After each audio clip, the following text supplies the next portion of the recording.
I am 32 years old, and I live in a one-bedroom apartment on the second floor of a brick walk-up in Somerville, Massachusetts. The kind of building where the radiators clank in the winter, and the hallway always smells faintly like someone's curry from 3 doors down. I had lived there for 6 years by myself, and I thought I knew what alone meant. I was wrong about that. 3 months ago, my oncologist told me I needed a double mastectomy, stage 2, caught early enough that the prognosis was good.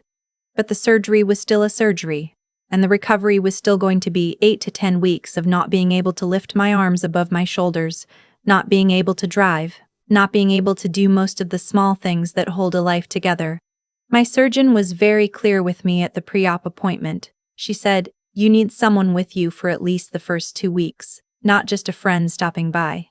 Someone living in the home, helping you with drains, helping you to the bathroom at night, making sure you don't tear out stitches reaching for a glass of water."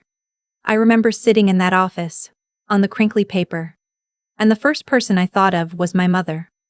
I should have known better. That is the thing I keep coming back to, even now, months later.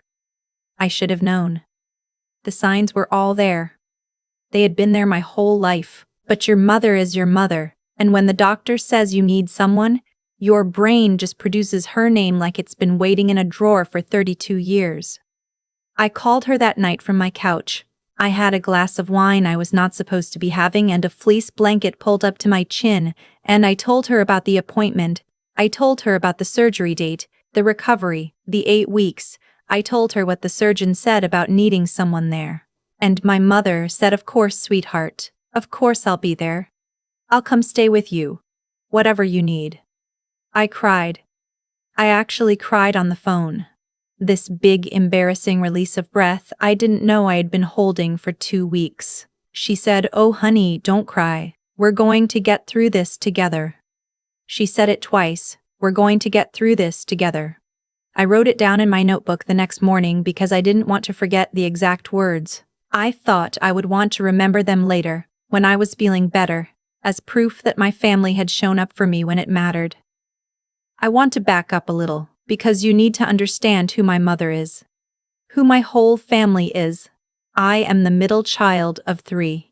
My older sister is named Caroline. She's 36, married to a dentist named Brian. And they live in a 5-bedroom colonial in Wellesley with 2 kids. My younger brother is named Trent. He's 28, and he has lived in our parents' basement in Newton for the last 6 years, while he, in his own words, figures things out. My father owns a small commercial real estate firm. My mother does what she calls philanthropy, which mostly means she is on the board of 2 nonprofits and chairs an annual gala in October. I'm the one who left. I got a scholarship to Tufts, I moved into Somerville after graduation, and I built a career as a hospital administrator at Mass General. I make $94,000 a year, which is not nothing, but it is also not Wellesley money. It is not 5-bedroom colonial money. I drive a Subaru with 140,000 miles on it, and I have one of those Brita pitchers in my fridge because I have never gotten around to buying a real filter for the sink. Here is the thing my family has done for as long as I can remember. They have used me as their emergency fund and their on-call problem solver and their emotional support animal, and they have framed every single instance of it as me being the responsible one, the mature one, the one who can handle it. When Caroline's wedding came in 3 years ago and my parents announced they couldn't afford to give her the rehearsal dinner she wanted, I paid for it. $12,000. They said, "You're so generous, Sissy." That is what they call me. Sissy. Not my actual name. Sissy. Not my actual name. A nickname I have hated since I was 9 years old and have asked them in writing to stop using. They still use it. When Trent totaled his second car in 2022, and my parents said they were stretched too thin to cover the down payment on a replacement, I co-signed his loan and put $6,000 toward the down payment. He has never made a single full payment on time. The bank calls me, not him. When my parents' roof needed replacing in 2023 and they said insurance was being difficult, I wired them $8,000. They said they would pay me back when the insurance check came through. The insurance check came through 4 months later. I have not seen a cent of that money. And when I brought it up once, my mother got very quiet on the phone and said, "I didn't realize you were keeping a ledger on your own family." So when my mother said she would be there for me, I want to be honest with you. There was a small voice in my chest that said, "Are you sure?" But I shoved that voice down because I had cancer. I was 32 years old and I had cancer, and my mom said she would come. I needed to believe her. I needed it, the way you need air. The surgery was on a Tuesday in early February. My mother drove up from Newton on Monday night, and she stayed in my apartment. And she was, for the first 24 hours, exactly what I needed her to be. She drove me to the hospital at 5 in the morning. She held my hand in the pre-op room. She kissed my forehead and said, "You're going to be okay, baby girl. I'm right here." I came out of anesthesia at around 3 in the afternoon. She was in the chair next to my bed reading a magazine. She smiled at me. She helped me sip water through a straw. The surgeon came in and said everything had gone beautifully, no node involvement, clean margins, textbook procedure. My mom cried a little. She told the surgeon, "This is my baby." She squeezed my good hand and said, "We did it, sweetheart." I was discharged Wednesday afternoon with 2 surgical drains pinned to a fanny pack-looking belt around my waist, a prescription for oxycodone, and a thick folder of post-op instructions. The hospital required a designated caregiver to sign me out. My mother signed the papers. She drove me home. She helped me up the stairs to my second-floor apartment, one slow step at a time, with me leaning on her arm and trying not to cry from the pain in my chest. She tucked me into my own bed. She made me toast. I slept for about 14 hours. Thursday morning, I woke up around 9, and my mother was on her phone in the kitchen. I could hear her through the wall. She was using the voice she uses when she's negotiating something. The crisp, slightly too cheerful voice. I didn't think anything of it. I assumed she was rescheduling one of her board meetings. She brought me a piece of toast and a coffee. She sat on the edge of my bed and she said, "Honey, I need to talk to you about something." I want to be very clear about what she said next because I have replayed it in my head 100 times and I want to get the words exactly right. She said, "Your sister called me last night. They've had this trip to Stowe planned since November. Brian's whole family is going. The kids are so excited and Caroline really wants me there for the long weekend. It's just 4 days, sweetie. I'll drive up Friday morning and I'll be back Monday afternoon. You'll barely notice I'm gone." I stared at her. I literally could not get my brain to process what she was telling me. I had been home from major surgery for less than 18 hours. I had 2 drains coming out of my chest. I was on schedule for narcotics. I could not lift a gallon of milk. I said, "Mom, I just had surgery yesterday." She said, "I know, baby. But you're going to be sleeping most of the time anyway. And Trent is going to come stay with you Friday night. He promised." I said, "Trent." She said, "He's your brother. He's going to step up." I want to tell you that I fought her. I want to tell you that I sat up in bed and demanded she stay, that I made her see what she was doing. I didn't. I was on oxycodone and I had just had my breast removed and I started to cry, this slow, leaky cry, and she leaned down and kissed my forehead and said, "Oh, honey, don't be like that. Don't make me feel guilty. I have given you everything I have for the last 48 hours. I need a break too. I need a break too. I need a break too." After 2 days. She left on Friday morning at 9. She set a glass of water on my nightstand. She put my pills in a little plastic cup next to it. She kissed my cheek, and she said, "Trent will be here by 7. Call me if you need anything." Then she walked out the door of my apartment and I listened to her shoes go down the stairs, click, click, and I listened to her car start in the lot, and I listened to her drive away. Friday at 7, no Trent. Friday at 8, no Trent. I called him. Straight to voicemail. I texted him. Nothing. At 9:30 I called my mother. She picked up after 4 rings, and there was music in the background and laughing and someone yelling something about hot tub temperatures. She said, "Oh, sweetie, I'm just sitting down to dinner. Can I call you back?" I said, "Where is Trent?" She paused. She said, "Oh, he didn't make it?" I said, "No, Mom. He didn't make it. She said, well, I'm sure he just got tied up. Sweetie, you're a grown woman. You have your phone. You have your pills right there. Try to get some sleep and we'll sort it out in the morning. She hung up. I lay in my bed in the dark and I cried so hard I was scared I was going to pull a drain out. My chest was on fire. The oxycodone was wearing off and my next dose wasn't for another 40 minutes, and I could not reach the pill bottle without sitting all the way up, which felt like someone was sawing through my sternum every time I tried. I finally got the pills down at around 11 but inching over to the nightstand on my side, like a worm. I want to address something here, because I know what you are thinking. You are thinking, why didn't she call a friend? Why didn't she call 911? And I want to answer that because for a long time after this happened, I was so ashamed I hadn't. I do have friends. My best friend Marisol had been at my pre-op appointment with me. She had offered 3 different times to take the first weekend. I had told her no, my mom was coming. My mom had it covered. Marisol was at a wedding in San Diego that weekend. She had told me the dates. I had it on my calendar. I did not want to be the friend who blew up someone's wedding weekend with a sobbing 2 a.m. phone call. The other person I would have called was a woman named Devorah who lived in my building. But Devorah was in Israel that month visiting her grandchildren. I knew this because I had been getting her mail. I could have called 911. I know I could have. The reason I didn't, and I've thought about this a lot, is because some part of me still believed my family was going to fix this. I kept thinking, in another hour Trent will show up. In the morning, Mom will realize what she's done, and she'll drive back. If I call 911, she'll be embarrassed at the gala. If I call 911, it becomes a thing. I made myself small to protect them. That is what I had been doing my entire life. I just didn't have a name for it yet. Saturday morning, I called Caroline. Not my mom. Caroline. I figured if I could get Caroline to send Mom back, she would actually do it. Because Caroline always got what Caroline wanted. Caroline picked up on the second ring.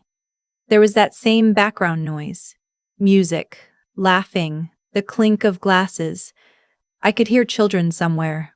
I said, Caroline, I need Mom to come back. Trent didn't show up and I can't be alone. There was a pause. Then she said in this airy, slightly annoyed voice I will hear in my head until the day I die, she said, don't guilt-trip me, sissy.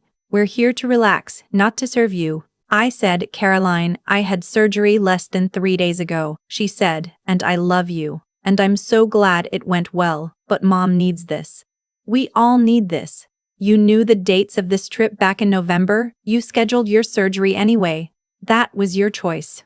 We're not going to all rearrange our lives because you decided to play patient. You decided to play patient. I sat there with my phone pressed to my ear, and I could feel something inside my chest, something that had nothing to do with stitches or drains. Just go very still. Like a room when the heat shuts off and you can suddenly hear the silence. I said okay. She said what? I said okay, Caroline. Thanks for showing me who you really are. I hung up. Then I called my mom. Voicemail. I called my mom. Voicemail. I texted both of them. I need someone here today. This is not negotiable. My dad texted back 20 minutes later. He said, sweetheart, we're in the middle of a family weekend. Mom told me you're doing fine. Sissy, you have always been our strong one. You can handle a couple of days. We will talk about this when we are home. A family weekend. That was the word that did it. Family weekend. The one I wasn't part of.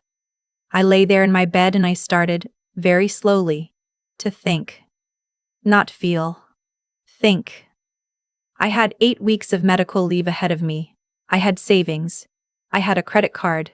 I had a phone and 2 working hands. I had been the responsible one in this family for 32 years and I had a toolkit no one else in my family had ever bothered to build. I called a service called care.com first. I posted a job for a live-in home health aide for the next 2 weeks, willing to pay $40 an hour, room and board included. I had 3 responses within an hour. I interviewed 2 of them over FaceTime that afternoon. I hired a woman named Yolanda who had been a hospice nurse for 15 years and who arrived at my apartment at 6 o'clock that same evening with a duffel bag. a thermos of soup she had made for me, and the kind of competent kindness I had not felt from another human being in maybe a decade. Yolanda took one look at me, at the state of my apartment, at my drained face, and she said, "Okay, baby, we're gonna get you cleaned up, and we're gonna get you fed, and we're gonna figure out a system." Then she did exactly that. I cried on her shoulder for about 10 minutes that night, and she didn't say a word. She just held my good hand and let me. When I was done, she said, "Your mama was supposed to be here, wasn't she?" And I nodded. And she said, Well, we'll talk about that later. Right now you need a shower." Yolanda stayed for 16 days. She cost me a little over $15,000 and she was worth every penny, and then some. While Yolanda was taking care of my body, I started taking care of everything else. I called my bank on Monday. I changed every single password. I removed my mother and my father as authorized users on the savings account I had been using to send them money. I called the loan company that held Trent's car note, and I told them I was being removed as a co-signer effective immediately. They said it didn't work that way. I said, "Fine. Then I am informing you in writing that I will no longer be making payments on this loan, and if my brother defaults, that is between him and you, and please direct all future correspondence to him at our parents' address in Newton." I called my parents' roof contractor, the one I had paid $8,000 to, and I asked them very politely for a copy of the invoice and the proof of payment, which they emailed me within the hour. I called my parents' insurance company and, using the policy number I happened to have, because I had filed half their paperwork over the years, I confirmed that yes, the claim had been paid out in May of 2023, in full. I called my lawyer. I don't have a fancy lawyer. I have a guy named Marcus who is a friend of a friend and who I had used once for a tenant dispute. I told him everything. He listened for 40 minutes without interrupting. Then he said, "Erin, this is going to sound harsh, but I want you to think very carefully about whether you want a relationship with these people. Because if the answer is no, what you have here is more than enough to recover that $8,000 and protect yourself from further exposure." And I said, "Marcus, the answer is no. I just didn't know it until this week." He drafted a demand letter. We sent it certified mail. I also did something else. Something I had been thinking about for 2 years and had never had the courage to do. I called my mother's gala committee chair, a woman named Lorraine who had always been kind to me at the family Christmas parties. I told her very calmly that I would no longer be making my annual $5,000 donation to the foundation, and that any future inquiries should be directed to my mother personally. Lorraine was quiet for a long moment. Then she said, "Oh honey, are you all right?" And I said, "I will be." And she said, "You know, I have wondered about your mother for a long time. You take good care of yourself." 3 weeks went by. Yolanda left on a Friday, with a hug and her phone number written on a piece of paper in case I ever needed her again. By then I could shower by myself, I could make my own coffee, I could drive short distances. I went back to work part-time at week 6.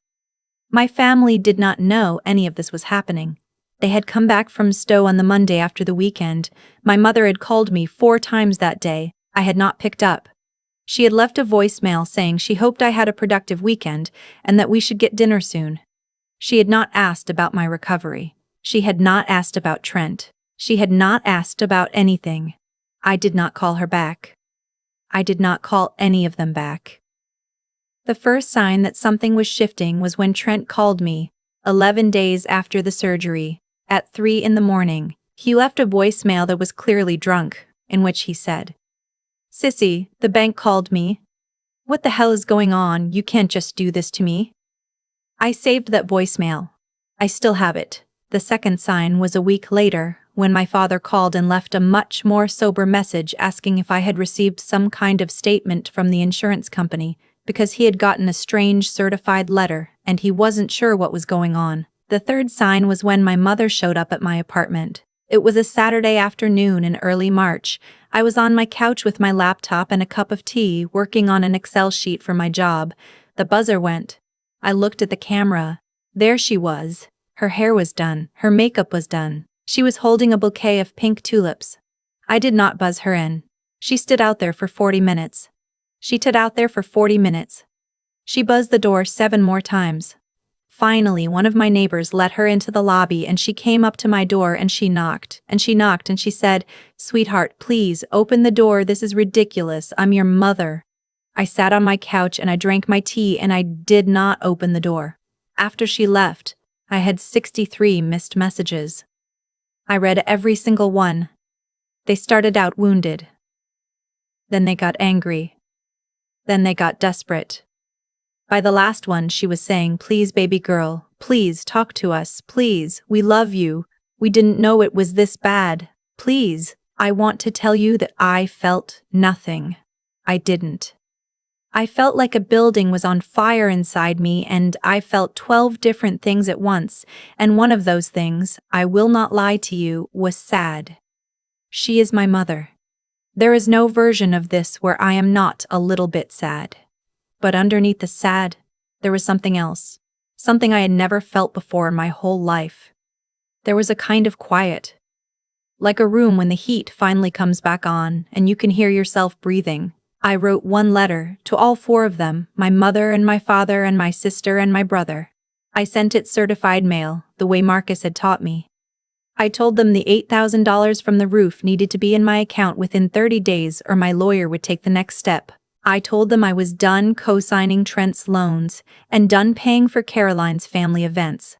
I told them I would not be at Easter or Mother's Day or any other family gathering for the foreseeable future. I told them what each of them had said and done in the days after my surgery, in writing, in detail, so they could never tell themselves a different version of the story. And I told them the only thing I really needed to tell them, which was this. I said, "You have spent 32 years teaching me that being your daughter and your sister meant being your safety net. I do not want this job anymore. I quit. I did not say I love you. I did not say I forgive you.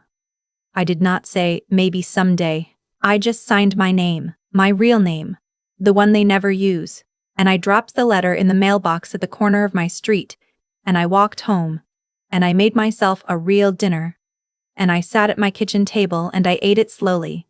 The $8,000 showed up in my account 19 days later. No note. Just a wire transfer from my father's business account.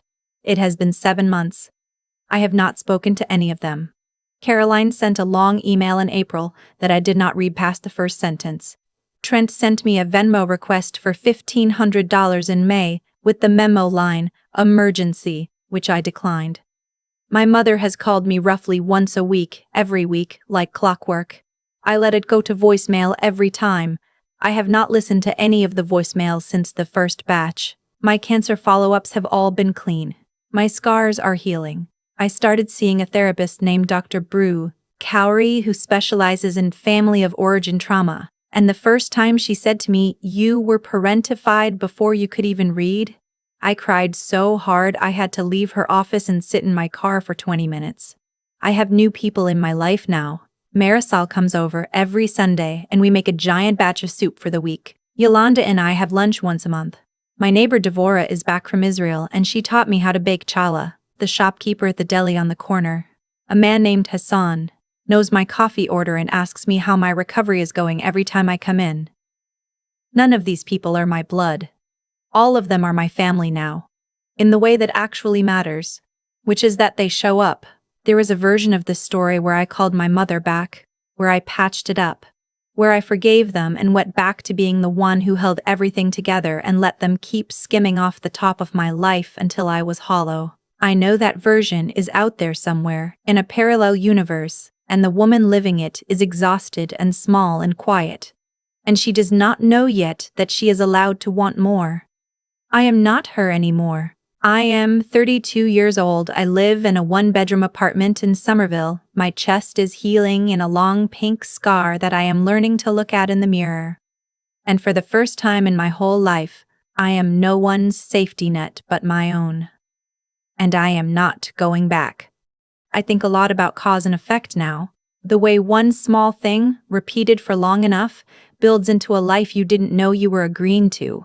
For 32 years, every time I picked up the check, every time I wired the money, Every time I let my mother call me sissy after I had asked her not to, I was teaching my family something. I was teaching them that there would be no consequences, that I would always come back, that my love had no floor. And so, when the moment came that I actually needed them, they did not even pause. Why would they? I had spent 3 decades telling them with every choice that I did not require their effort. The ski trip wasn't a betrayal that came out of nowhere. The ski trip was the harvest of a field I had been watering my whole life. That is the part I had to sit with. It would have been easier to make my mother and Caroline and Trent the only villains. To say they were cruel and I was innocent, and that's the end of it. But the truer thing, the harder thing, is that I had a hand in this too. I had taught them. And the only way out was to start teaching them something different. The thing nobody tells you about setting a boundary after a lifetime of having none is that it does not feel noble. It does not feel strong. It feels like grief. When I did not buzz my mother into my building that Saturday afternoon, I was not standing tall in some movie moment. I was sitting on my couch with a cold cup of tea, shaking, while a woman I loved stood downstairs with pink tulips and called me a name I had hated since I was a child. There is no version of that where you feel good. There is only the version where you do it anyway, because the alternative is going back to a life that was slowly killing you. I think about Yolanda often, a stranger who walked into my apartment with a thermos of soup and showed me in the first 10 minutes what it looks like when a person decides to actually be present for another person. She was not my mother. She was not my sister. She was a woman I paid by the hour, and she gave me more care in 16 days than my family had given me in 32 years. That contrast taught me something I do not think I would have learned any other way. Family is not the people who share your blood. Family is the people who show up when it costs them something. If you take anything from my story, please let it be this. Pay attention to who pays the cost. In every family, in every friendship, in every workplace, someone is paying the cost so the others can be comfortable. If that person is always you, that is not love. That is an arrangement, and you are allowed to stop the arrangement, even when it grieves you, even when it grieves them, even when the cost of stopping feels almost as heavy as the cost of staying. Almost. But not quite. Never quite.